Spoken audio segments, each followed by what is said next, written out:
Hello friends, welcome to my channel. আশা করি সবাই খুব ভালো আছেন। আজকে কাতলা মাছের একটি সিম্পল রেসিপি করে দেখাবো।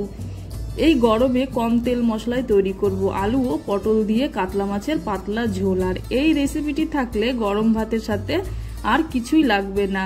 কিভাবে কাতলা মাছের এই রেসিপিটি তৈরি করব তা জানতে হলে সম্পূর্ণ ভিডিওটি দেখুন এবং চ্যানেলে নতুন হলে চ্যানেলটিকে সাবস্ক্রাইব করে পাশে থাকুন। এইখানে আমি 500 গ্রাম কাতলা মাছ নিয়েছি। মাছের পিসগুলো একটু ছোট ছোট করে নিয়েছি যাতে ভাজার সময় ভেঙে না যায় মাছগুলো। এবারে এই মাছের পিসগুলোকে আমি লবণ ও হলুদ দিয়ে মাখিয়ে নেব।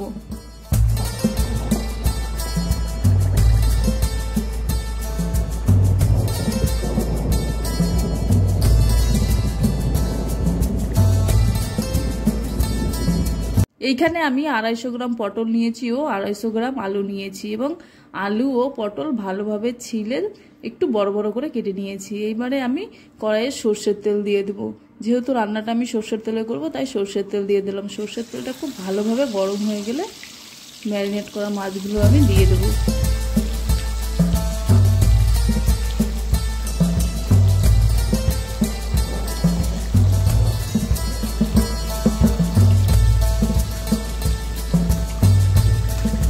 মাছগুলি এক পিঠ ভালোভাবে ভাজা হয়ে গেলে উল্টিয়ে অপর পিঠটিও ভেজে নেব। ভালোভাবে ভাজা হয়ে গেলে তুলে একটা পাত্রে রেখে দেব।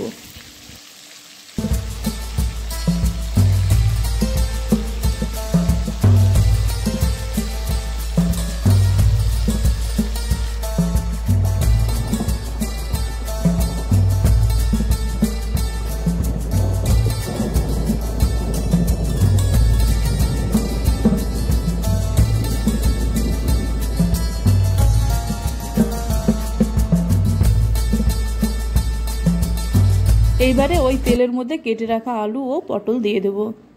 আলু ও পটলটা বেশ নরম করে ভেজে নেব।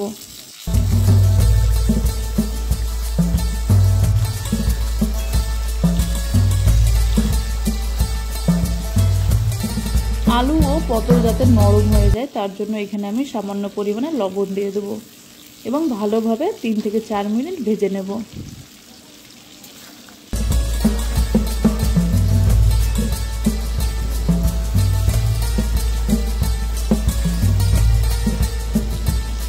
আলু ও পটল নরম করে ভাজা হয়ে যাওয়ার জন্য এখানে আমি একটা ঢাকা দিয়ে দেব যাতে একটু নরম হয়ে যায়।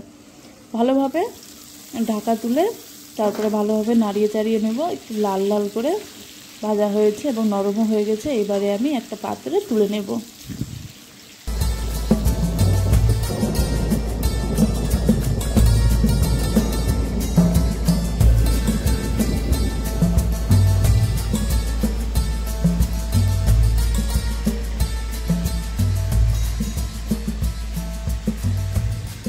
এইবারে ওই তেলের মধ্যে আমি ফোড়নের জন্য গোটা জিরে, তেজপাতা, ছোটো এলাচ ও দারচিনি নিয়েছি। এবার ফোড়ন দিয়ে দেব। ফোড়নটা কয়েক সেকেন্ড নাড়িয়ে চাড়িয়ে এবারে আমি এখানে দুটো মিডিয়াম সাইজের পেঁয়াজ কুচি দিয়েছি, সেটিকে দিয়ে দেবো এবং পেঁয়াজটা আমি একটু লাল লাল করে ভেজে নেব। পেঁয়াজটা লাল করে ভাজা হয়ে গেলে এইখানে আমি টমেটো কুচি দিয়ে দেবো এবং পেঁয়াজ ও টমেটোটা খুব ভালোভাবে একটু নরম করে ভেজে নেব। নরম হয়ে যায় তার জন্য সামান্য পরিমাণে লবণ দিয়ে দেব। এবারে ভালোভাবে আবারও 2-3 মিনিট ভেজে নেব।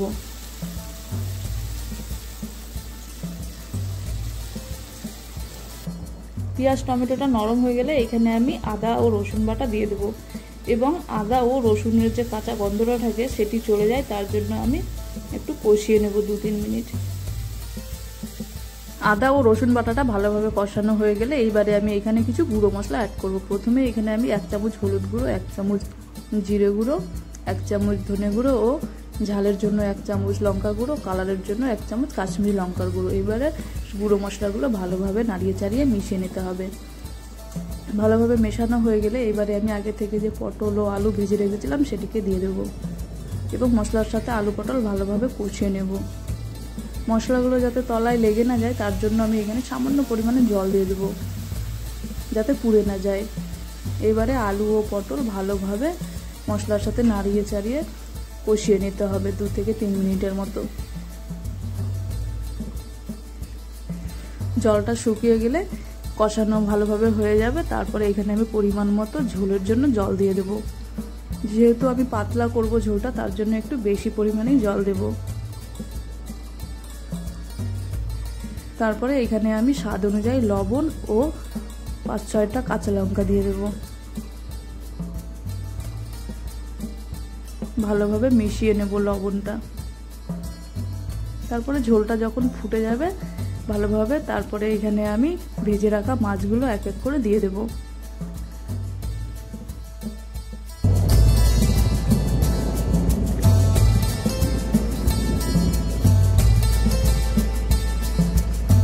মাছগুলো ঝোলে দেওয়া হয়ে যাওয়ার পর এখানে আমি একটা ঢাকা দিয়ে 5 থেকে 6 মিনিটের জন্য কম আঁচে রেখে দেব। 5 থেকে 6 মিনিট পর ঢাকাটা তুলে এখানে আমি 1/2 চামচ গরম মশলা গুঁড়ো দিয়ে নাড়িয়ে চাড়িয়ে গরম মশলাটা ভালোভাবে মিশিয়ে নেব ঝোলের সাথে, মাছের সাথে। তারপরে আমি গ্যাসটা বন্ধ করে দেব। তাহলেই আজকে তৈরি হয়ে যাবে আমার আলু ও পটল দিয়ে কাতলা মাছের পাতলা ঝোল। আপনারাও বাড়িতে এইভাবে ট্রাই করে দেখবেন, খেতে খুব অসাধারণ হয় এবং গরম ভাতের সঙ্গে এই তরকারিটা হলে আর কোনো কিছু লাগে না। এবং আজকের ভিডিওটি যদি ভালো লেগে থাকে তাহলে লাইক, কমেন্ট, শেয়ার করবেন এবং চ্যানেলটাকে বেশি বেশি করে সাবস্ক্রাইব করবেন।